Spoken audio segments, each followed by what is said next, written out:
I'm on a mission to review and rank every single episode of Star Wars: The Clone Wars, and I'm not stopping until it is done. I'm of course talking about the critically acclaimed 3D computer animated Star Wars anthology series that first aired in 2008 and ended in 2020. Not to be confused with Star Wars Clone Wars, the 2D animated micro series that was released in 2003. I'm watching and reviewing every single episode in the official release order to keep things simple and ranking each episode as I go along. When all is said and done, I'll have a complete and comprehensive ranking of every episode from the entire series. So to make sure you don't miss a single episode, like this video and subscribe to the channel to ensure you stay on this journey with me. There will be spoilers for today's featured episode, so viewers beware. Now, on to today's episode. Today we are looking at episode 4 from season 1 titled Destroy Malevolence. After Anakin Skywalker disabled the Separatist superweapon, the Malevolence, in the previous episode, the Republic fleet is chasing down the limping starship in order to finally destroy it. But after Padme Amidala is tricked into flying right into the middle of the pursuit, she is taken prisoner by the Separatist warship, forcing the Republic to cease their assault until Anakin Skywalker and Obi-Wan Kenobi can rescue her. The Jedi board the ship, fight off General Grievous, rescue Padme, and destroy the Malevolence by hijacking its navigation systems, sending it straight into a nearby planet, destroying the ship instantly. Here we get our first episode with Anakin and Obi-Wan teaming up once again, and it's just what the fans ordered. Despite the change in format, this duo feels like the exact same pair that we see in Revenge of the Sith. They bounce really well off of each other, and Obi-Wan's dry sarcasm paired with Anakin's sheer determination is a great combo. We also get our first appearance from Padme Amidala in this episode, reuniting the trio we saw in the arena at the end of episode 2. Padme was already shown to be a more than capable character in the prequels, but here she continues to prove that she is much more than a damsel in distress that similar characters might be reduced down to. She tries to kill Grievous by overloading her ship's engines, she's blasting battle droids, and she never loses her composure. Seeing this trio run around the Malevolence causing trouble is the main draw of the episode here. They run circles around Grievous and it's a lot of fun. I love the sequences involving the trains with the Jedi leaping between them and levitating their accomplices across the platforms. I especially love this part where some battle droids attempt to follow Grievous by leaping onto a train only to just plummet or get hit by a train. The setup of this episode is also really interesting. Padme is tricked into flying to the Malevolence because of intel given to her by Chancellor Palpatine, of course setting her up to be captured by the Separatists and used as a hostage to cease the Republic assault. It was always clear in the prequels that Palpatine was playing both sides of the war, but we never really saw it. Here we actually get to see him playing both sides in real time, even if it isn't made out to be a major point in the episode. It's subtle and I like that. But what isn't subtle is the reused animation in this episode. It's only a little bit. We see a sequence where some battle droids are explaining the Malevolence's condition to Grievous that is ripped straight from the previous episode, but is extended here. It's not a huge deal, but it's worth noting. Also, in this episode, we see Obi-Wan take out droid eaters by simply force pushing them. I don't know why Jedi don't just do this all the time. Usually destroyers are portrayed as a huge problem for Jedi. We've seen this many times, but here Obi-Wan takes care of them like they are nothing.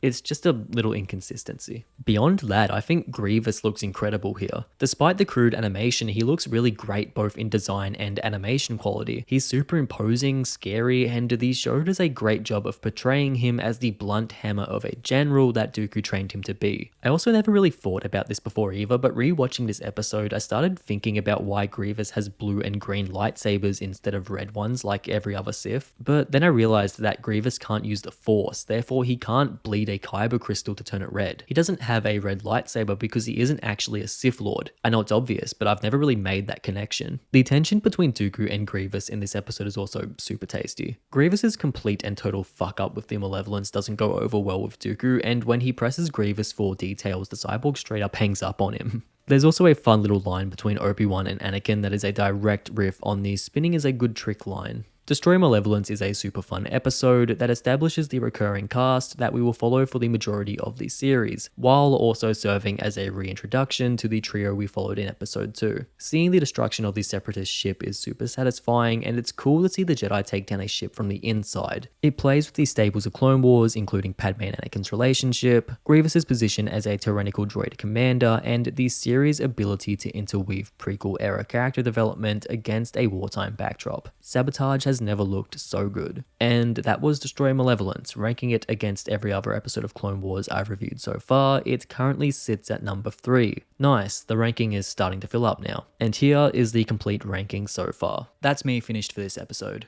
Now, I want to hear from all of you. What's your personal review of this episode? Where would you rank it among every other episode of Clone Wars? Let me know in the comments below after you've liked the video and subscribed. I'll see you guys next time with another Clone Wars episode review and ranking. Until then, thank you for watching. As always, look after yourselves, stay safe, and I'll see you all in the next video.